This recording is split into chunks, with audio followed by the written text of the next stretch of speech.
बिस्मिल्लाहिर्रहमानिर्रहीम। अस्सलाम वालेकुम।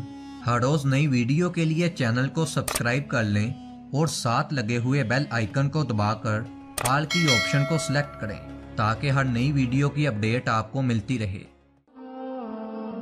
एक मुनाफिक और यहूदी के दरमियान एक ज़मीन के मसले में इख्तलाफ और झगड़ा हो गया।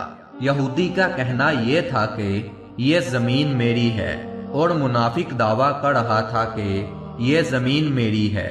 यहूदी ने कहा, तुम मुसलमान हो तो चलो तुम्हारे नबी पाक सल्लल्लाहु अलैहि वसल्लम के पास ही जाकर फैसला करवा लेते हैं।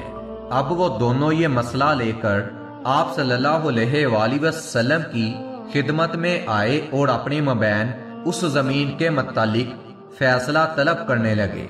आप सल्लल्लाहु अलैहि वसल्लम ने दोनों की गुफ्तगू सुनने और दोनों के दलाइल का जायजा लेने के बाद यहूदी के हक में फैसला दे दिया।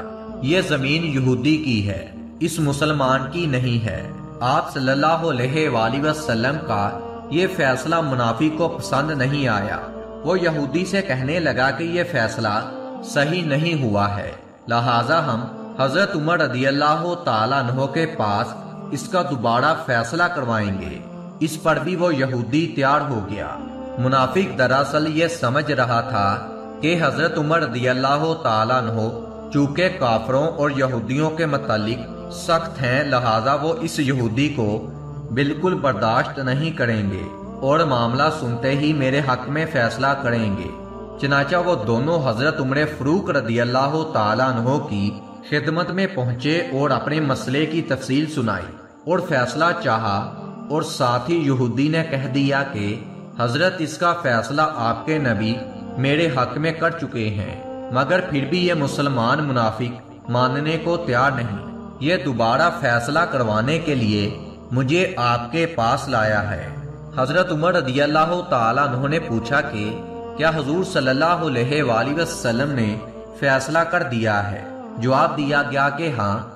हजरत उमर रदियल्लाहु ताला अन्हु ने फरमाया, तुम लोग यहीं बैठे रहो, मैं अभी आता हूँ। ये कहकर हजरत उमर रदियल्लाहु ताला अन्हु अंदर गए और तलवार लाकर उस मुनाफिक की गर्दन उड़ा दी और फरमाया कि जो आप सल्लल्लाहु अलैहि वसल्लम के फैसले से राजी ना हो, उसके हक में उमर रदियल्लाहु ताला अन्हु का फैसला यही है।